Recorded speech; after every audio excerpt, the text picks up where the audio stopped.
Imagine hearing hoofbeats in the middle of the night. Not one set, not two. A whole thundering wall of sound growing louder by the second, shaking the earth beneath your feet. You press yourself against the wall of a darkened building. You hold your breath, and then you see them. A line of riders cutting through the darkness like shadows with purpose, hats low, coats whipping behind them in the cold wind. And at the front of that line, one man. Calm, upright, moving like he owns every inch of ground he rides across. That man had a price on his head. The law wanted him dead. Half the country wanted him behind bars. And yet there he was, riding free, riding fast, riding straight into the dark. His name was Jesse James, and what happened on the night of that ride is one of the most extraordinary stories the Wild West ever produced. Most people think they know who Jesse James was. They've seen the dime novels. They've heard the name spoken like a myth, like a ghost story told around a campfire. The ruthless outlaw, the cold-blooded killer, the man who robbed banks and trains without mercy. But the truth is far more complicated than any legend, because Jesse James wasn't just a criminal. He was a product of something deeper, a broken country, a brutal war, a world where the rules had been shattered and put back together wrong. And the escape we're about to explore, the most dangerous, most desperate, most unbelievable escape of his entire life, tells you everything you need to know about who this man really was. So stay with me, because this story is just getting started. To understand Jesse James, you have to go back to before the robberies, before the headlines, before the legend. You have to go back to Missouri, 1847. Jesse Woodson James was born into a world that was already beginning to crack at the seams. His father, Robert James, was a Baptist minister with enough ambition to travel west to the California goldfields, and enough bad luck to die there. When Jesse was barely 3 years old, his mother Zerelda was a force of nature, strong-willed, unyielding, fiercely protective of her children. She would need to be. The family scraped together a life on a farm in Clay County, Missouri, and for a few years it was ordinary. Hard but ordinary. Then the Civil War came. And in Missouri, the Civil War wasn't just a distant conflict. It was a neighbor killing a neighbor. It was families torn apart. It was Union soldiers, called Jayhawkers and Redlegs, riding through Confederate sympathizing communities, burning farms, beating civilians, terrorizing anyone they suspected of Southern loyalty. The James family were Southern sympathizers, and they paid for it. Jesse's older brother Frank rode with the Confederate guerrillas, the infamous bushwhackers led by William Quantrill and later Bloody Bill Anderson. These weren't soldiers in any traditional sense. They were raiders, killers, men who lived outside the rules of war because the rules had already been broken around them. Jesse was too young to ride with them at first, but the war found him anyway. Union soldiers came to the James farm. They dragged Jesse's stepfather into the yard and beat him.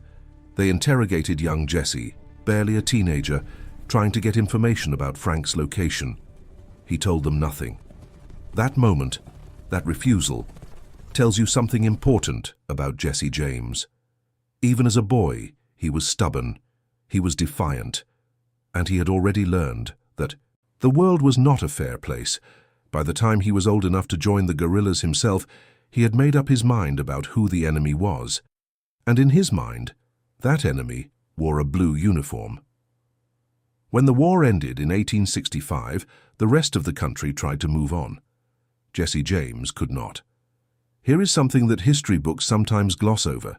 After the Civil War, former Confederate fighters in Missouri were offered amnesty, but only if they surrendered.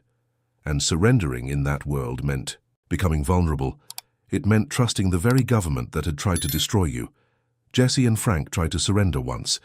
It didn't go well. There are accounts that Jesse was shot while riding under a white flag of truce. Whether every detail is accurate or not, the pattern is clear. The James brothers came back from the war to find themselves outsiders in their own land, property confiscated, no path forward, no safety, no justice, so they made their own.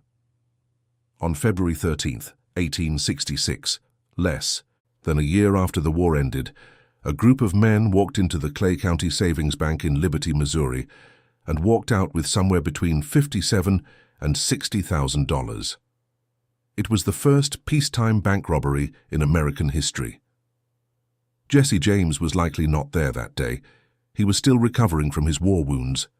But the men who pulled it off were his people, his network, his world, and within a few years, he would be leading that world himself. The James Younger Gang became the most feared outlaw organization in the post-war West. Jesse, Frank, and their cousins, the Younger brothers, Cole, Jim, John, and Bob, formed the core of a group that terrorized banks, stagecoaches, and eventually trains across Missouri, Kansas, Kentucky, Iowa, and beyond. They were smart, they were disciplined, and Jesse in particular understood something that most outlaws didn't. He understood the power of a story.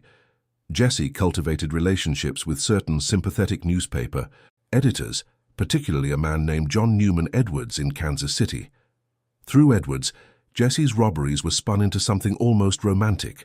Tales of Confederate revenge against northern banks and railroads, modern-day Robin Hood stories for a region that still felt the bitter sting of defeat. People loved it. Poor farmers who hated the railroads that seized their land, who resented the banks that foreclosed on their homes, they saw Jesse James as one of their own, a man fighting back. Whether Jesse actually gave money to the poor is debated by historians.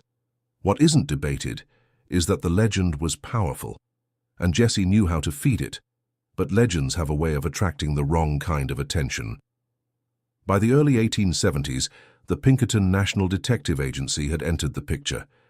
The Pinkertons were the most feared private law enforcement organization in the country, founded by Alan Pinkerton, a Scottish immigrant with an almost fanatical devotion to catching criminals. The agency had built its reputation during the Civil War as Lincoln's intelligence service. Now they were hired guns for the railroads, the very institutions that Jesse James loved to rob. The railroads wanted Jesse stopped. They were willing to pay for it. What followed was one of the most intense manhunts in American history. Pinkerton agents flooded Missouri. They infiltrated communities. They tracked leads. They got close, dangerously close, more than once. And then they made a catastrophic mistake. On the night of January 26, 1875, a group of Pinkerton agents surrounded the James family farmhouse, believing Jesse and Frank were inside. They hurled an incendiary device through the window, a primitive kind of grenade, meant to flush the brothers out. Jesse and Frank weren't there, but their 8-year-old half-brother Archie Samuel was. The explosion killed the boy. It also tore off Zerelda's right hand. The backlash was immediate and enormous. Even people who had no sympathy for Jesse James were horrified. Missouri newspapers that had been cautiously neutral suddenly turned against the Pinkertons. There were calls in the state legislature for a resolution granting amnesty to the James brothers, a resolution that came startlingly close to passing. The Pinkertons had turned Jesse James into a martyr, and Jesse, fueled by grief and rage, became more dangerous than ever. But here is where the story takes its most extraordinary turn, because through all of this, the robberies, the manhunts, the newspaper headlines, Jesse James was living a double life. He had a wife. Her name was Zerelda Mims, called Z, and she was his first cousin.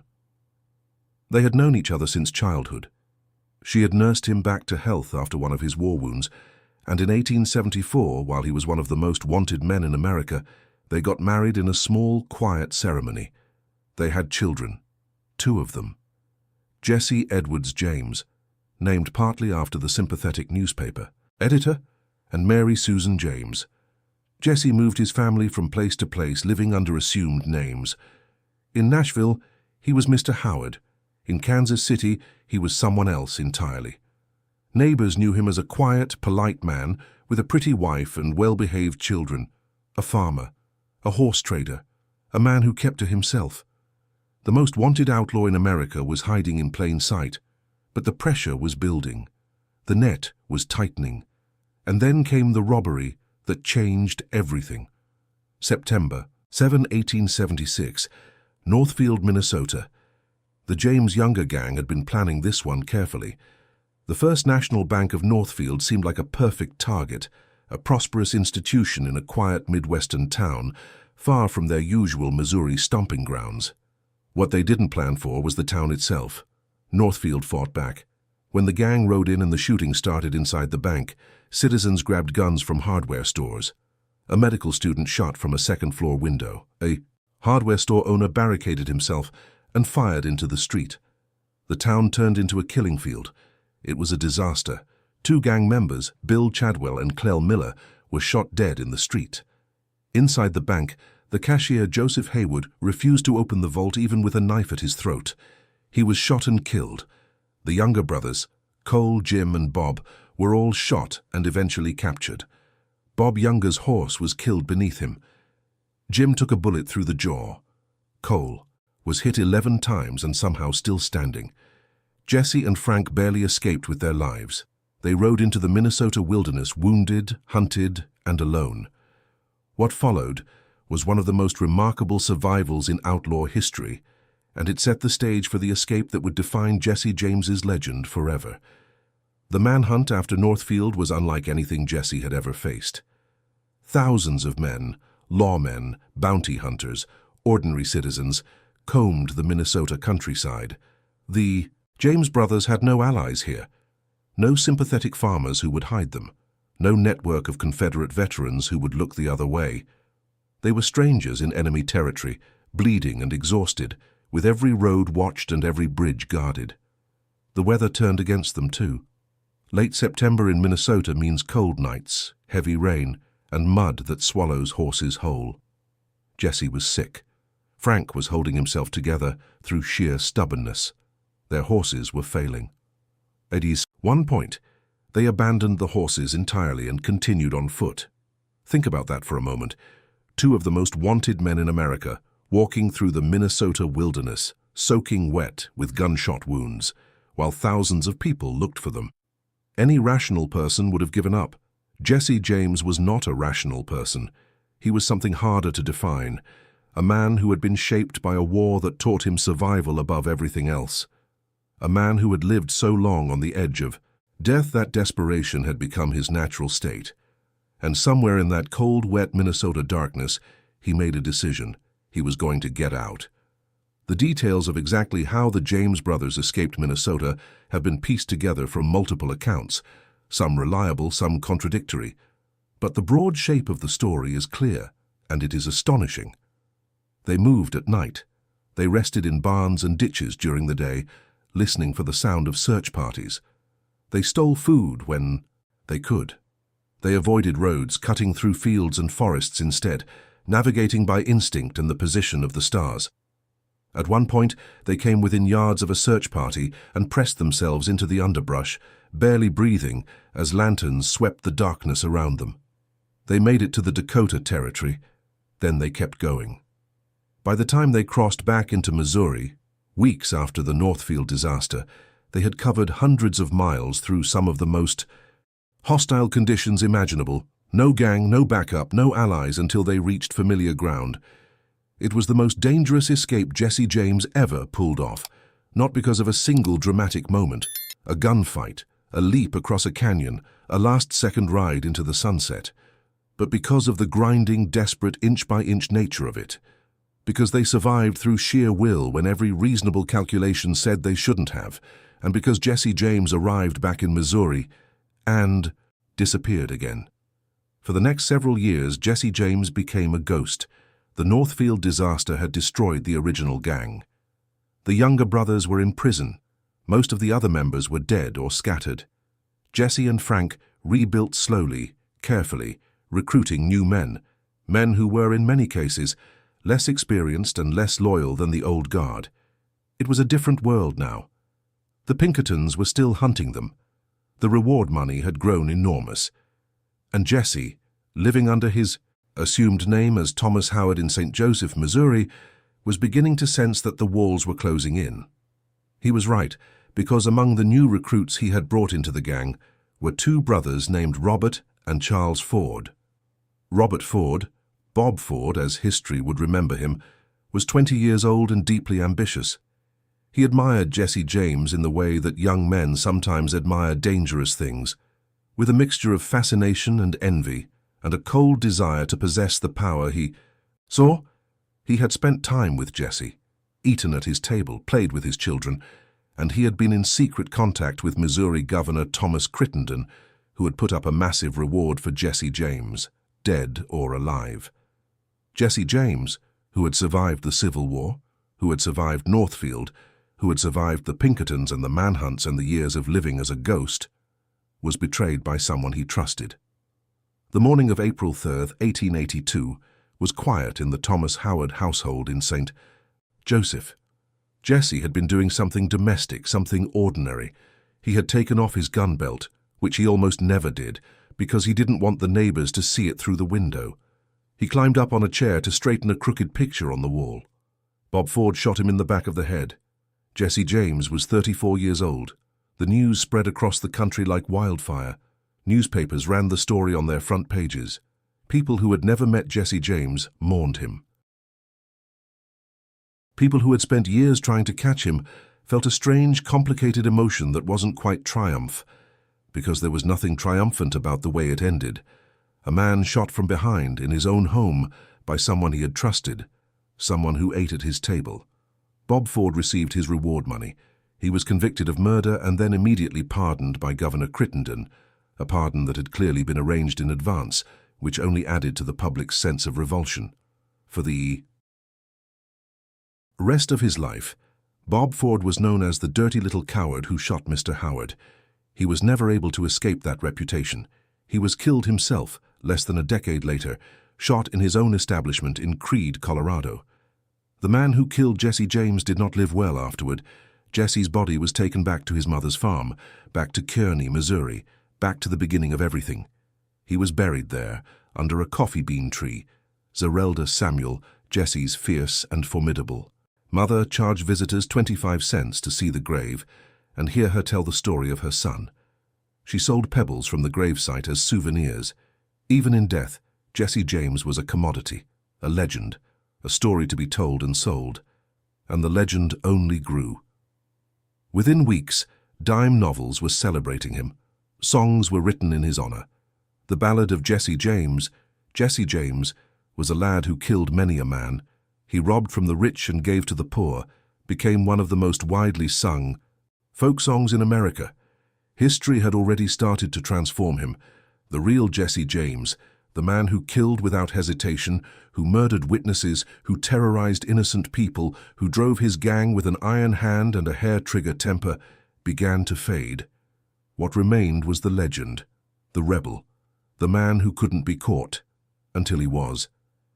But let's go back, one more time, to that escape from Minnesota, because there's something in that story that goes beyond outlaw mythology, something that speaks to a very human truth. Jesse James survived that wilderness, not because he was superhuman.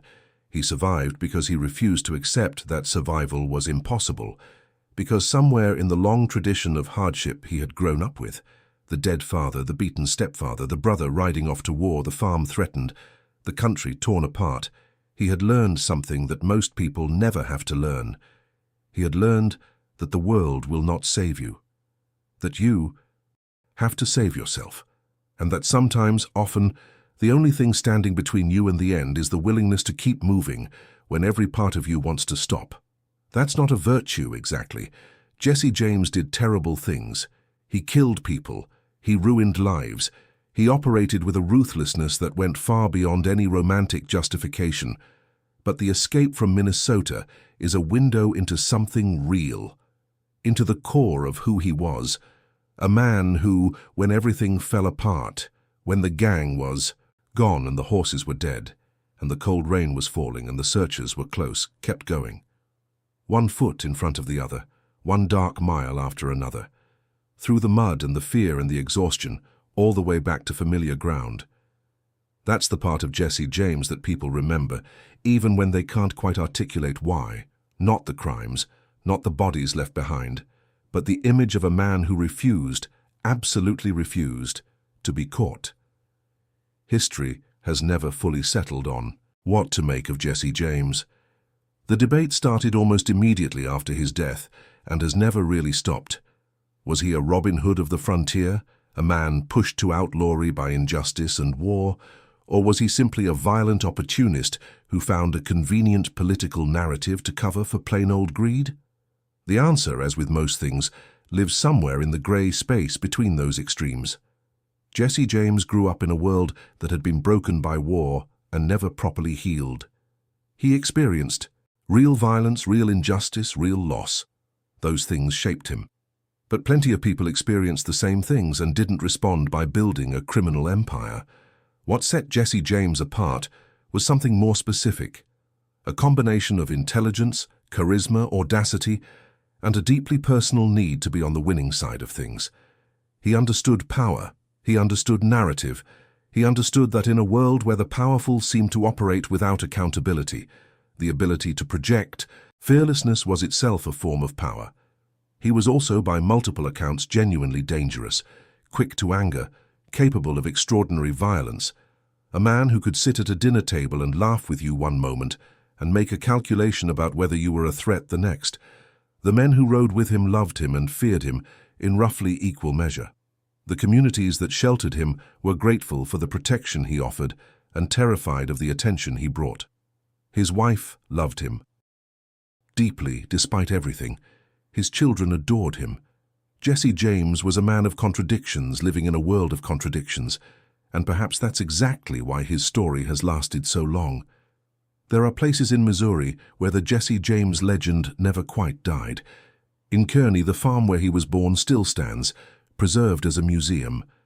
People come from all over the country to walk through the rooms where he grew up, to stand in the yard, to try to connect with the tangible reality of a life that has become almost entirely mythological.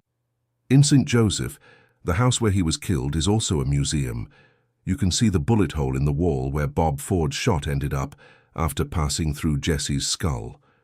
You can stand in the room and feel the smallness of it, this tiny ordinary space where something so large happened.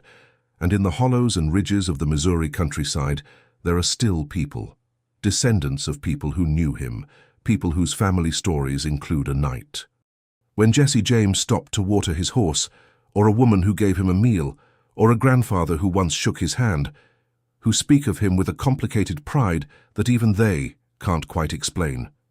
Because Jesse James was theirs. He came from their world. He spoke their language. He shared their grievances and their losses. He was, in the end, a product of everything they had been through. That doesn't make him a hero, but it makes him something. The escape from Minnesota is the hinge point of the Jesse James story. Everything before it was prologue, everything after it was consequence. Before Minnesota, Jesse James was dangerous but seemingly unstoppable. After Minnesota, he was damaged, diminished, running with a smaller gang, making riskier decisions, trusting people he shouldn't have trusted. The escape saved his life in 1876. But the years it cost him, the paranoia, the constant movement, the shrinking circle of people he could rely on, those years created the conditions that led to April 3rd, 1882. Survival is rarely free. It always costs something. And what the Minnesota escape cost Jesse James was eventually everything. So here we are, at the end of the story. A boy born on a Missouri farm. A war that made him into something other than what he might have been. A career of crime that lasted 17 years and left a trail of wreckage across the American heartland. A desperate escape through a Minnesota wilderness that most men wouldn't have survived. And a quiet morning in St. Joseph, a chair, a crooked picture on the wall, and a bullet from behind. Was Jesse James a hero? No, let's be honest about that. The romantic version of Jesse James, the Robin Hood, the Confederate Avenger, the man who only stole from those who deserved it, is largely a myth. The real man was capable of cold brutality. The real man left real victims behind him. But was he a villain, simply and cleanly? That's harder to say. He was a man who lived at the intersection of history and violence, who found himself shaped by forces larger than himself, and who responded with the tools he had. He was brilliant at survival. He was charismatic and ruthless in equal measure. He understood the power of story at a time when most people didn't. And he was human, in all the complicated, contradictory, frustrating ways that humans are. The escape from Minnesota shows you both the best and the worst of Jesse James. The best, an extraordinary capacity to endure, to problem solve under impossible pressure, to keep going when going seemed impossible. The worst, that those same qualities were in service of something that hurt people, that the survival instinct that carried him through that wilderness had been built and sharpened by years of violence, and that the life he was fighting to preserve was one that would eventually betray him. We don't get neat endings with Jesse James. We don't get simple answers. We get a man, a myth, and a bullet hole in a wall in St. Joseph, Missouri. That's the Wild West for you. Was Jesse James a ruthless outlaw born for chaos, or a man shaped by chaos who never found his way out? Tell me what you think in the comments. I'd genuinely love to know where you land on this one, and if you want more stories like this, stories from the real Wild West, told the way they deserve to be told, with all the blood and shadow and complicated humanity intact, make sure to subscribe to Witness of Silence. Hit the notification bell so you don't miss what's coming next, because there are more legends out there. More stories that history softened or misunderstood or forgot entirely, and we're going to tell every single one of them.